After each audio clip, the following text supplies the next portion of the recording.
myself Kumari Seema. Welcome to King Classes. Today I am going to teach you next topic of French Revolution. In last videos I taught you about French society and before that introduction of chapter. Introduction में बताया कि Louis 16 राजा बने और फिर उनकी शादी हुई और मैरी एंटोनिएट से, और उसके बाद फ्रेंच सोसाइटी के बारे में बताया कि फ्रेंच सोसाइटी जो था 3 स्टेट में बटा हुआ था, फर्स्ट स्टेट, सेकंड स्टेट और थर्ड स्टेट। और उसमें एक बात और बताया कि फर्स्ट और सेकंड स्टेट टैक्स नहीं पे करते थे और स्टेट को जितना भी टैक्स जाता था वो सब थर्ड स्टेट के लोग ही पे करते थे। तो आज के जब राजा बने थे, राजा लुइस 16 बने, गद्दी पर बैठे, तो उस समय उनको मिला एम्प्टी ट्रेजरी। फ्रांस का जो ट्रेजरी था, खजाना खाली था, सरकारी खजाना जो होता है या राज दरबार का जो राजकोष कह सकते हैं, वो पूरा खाली मिला। तो इसके क्या कारण थे यही आज बताने जा रहे हैं आपको। और इससे क्वेश्चन भी होता है, लॉन्ग क्वेश्चंस होते हैं कि what were the causes of empty treasury in France during the reign of Louis 16। तो फर्स्ट रीजन इसमें हम लोग पढ़ेंगे, long years of wars had drained financial resources of France. तो long years of wars means war बहुत दिनों से चला रहा था, कई सालों से वॉर होता रहा था। इसका फ्रांस का दुश्मन था ब्रिटेन, और ब्रिटेन और फ्रांस के बीच लड़ाई होती ही रहती थी। तो युद्ध के लिए तो हमें रिसोर्सेज चाहिए ही होंगे, फाइनेंशियल रिसोर्सेज, और नेचुरल रिसोर्सेज से काम नहीं चलेगा या अदर रिसोर्सेज से। तो financial resources means money, weapon खरीदने हैं, आर्मी के खर्चे को मेंटेन करना है, और बहुत सारी चीज़ें वॉर में होती हैं जिस पे ध्यान रखना पड़ता है। सैनिकों की ज़रूरतें पूरी करनी है। तो इस वॉर की वजह से क्या था, फ्रांस का जो था बहुत दिनों से जो वॉर हो रहे थे, कई सालों से वॉर चले आ रहे थे, जिसकी वजह से फाइनेंशियल रिसोर्स जो थे फ्रांस के वो करीब करीब खत्म हो रहे थे, एकदम ड्रेन हो गए थे, मींस सूख गए थे, खत्म हो रहे थे। दूसरा, high cost of maintaining an extravagant court at the immense palace of Versailles. Versailles एक जगह था जहाँ पर पैलेस था राजा का, और वो महल इतना शानदार था, आलीशान था कि उसको मेंटेन करना, उसके मेंटेनेंस में तो खर्च होगा ही, उसकी साफ सफाई हो, रखा रखाव, उसमें जितने भी फैसिलिटीज हों वो सारे हमेशा कंप्लीट होते रहे। तो राजमहल के खर्चों को मेंटेन करने में भी सरकारी खजाने से ही खर्चे होते थे, तो सरकारी खजाना खाली होने का एक वो कारण भी रहा। उसके बाद तीसरा कारण है कि under Louis 16 France help the 13 American colonies to gain their independence from the common enemy Britain. यहाँ बताना जरूरी होगा कि ब्रिटेन जो था फ्रांस का एनिमी था और अमेरिका का भी एनिमी था ब्रिटेन, क्योंकि अमेरिका में करीब 13 यहाँ पे 13 कॉलोनीज जो थी, जहाँ पे ब्रिटेन ने कॉलोनी बनाई थी अमेरिका में, अमेरिकन कॉलोनीज, तो वहाँ पे ब्रिटेन का राज था। तो वो अपने इंडिपेंडेंस के लिए फाइट कर रहे थे, और ब्रिटेन जो था फ्रांस का भी एनिमी था। इसलिए फ्रांस ने सोचा कि अमेरिका की मदद की जाए, क्योंकि एनिमी जो है कॉमन हो गया।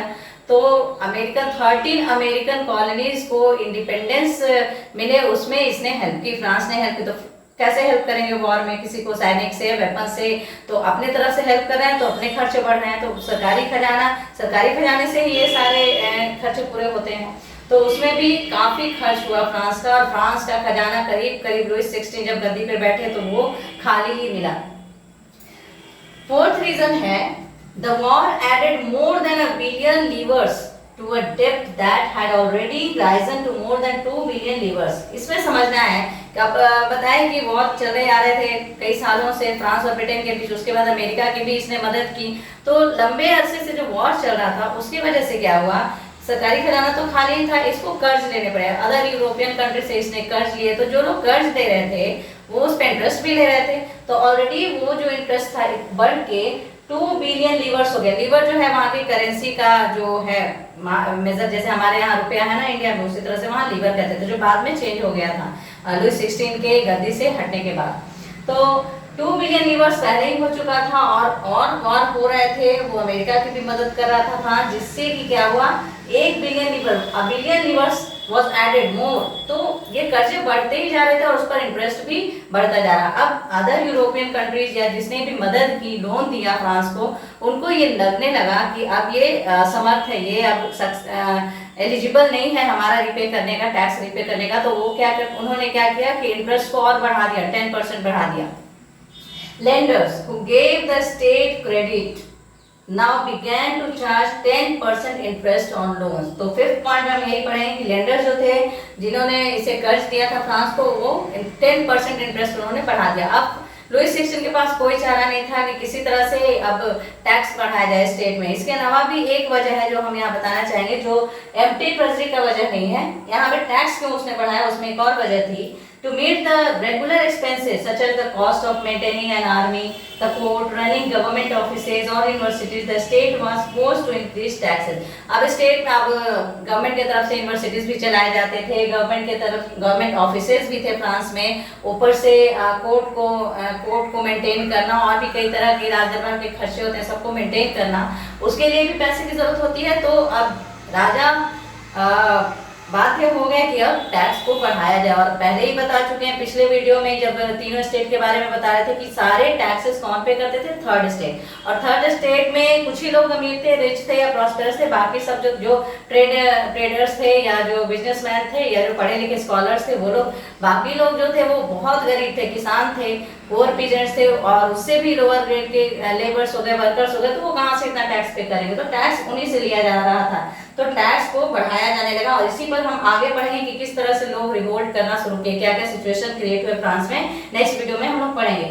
तो आज क्या बताएंगे, जो 5 रीजन थे वो एम्प्टी ट्रेजरी के रीजन थे। पहला था long years of wars had drained financial resources of France. Second हो गया high cost of maintaining an extravagant court at the immense palace at Versailles. Third, Louis 16 के अंडर में लुईस 16 ने 13 American colonies को independence gain करने के लिए help की।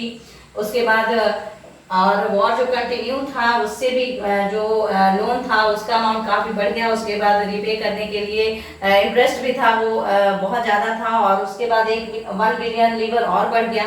उसके बाद फिर जिन्होंने लोन दिया था फ्रांस को वो 10%, उन्होंने इंटरेस्ट को 10% बढ़ा दिया, तो बहुत मुश्किल हो गई थी। और जो भी खजाने में था वो भी अब खाली होने लगा। पूरी तरह से लुईस 16 के समय सरकारी खजाना खाली था और उनके पास बस एक ही रास्ता था कि इंटरेस्ट को बढ़ाया जाए। और इंटरेस्ट फिर भी उन्होंने सुधार नहीं किया, वो इंटरेस्ट किससे वसूल कर रहे थे, थर्ड स्टेट से ही वसूल कर रहे थे। और यही सारे कारण बने कि आगे जाकर लोग थर्ड स्टेट में, हम लोग पहले ही पढ़े कि अधिकतर पॉपुलेशन जो थी, ऑलमोस्ट पॉपुलेशन फ्रांस की थर्ड स्टेट में थी। और दूसरा फर्स्ट स्टेट में नोबल्स और सेकंड में क्लर्जी थे, तो उनकी पॉपुलेशन उतनी अधिक नहीं थी। तो पूरा फ्रांस ही रिवोल्ट करने के लिए रेडी हो रहा था। तो ये हम पढ़ेंगे नेक्स्ट वीडियो में। So this is the end of today's video. Thank you.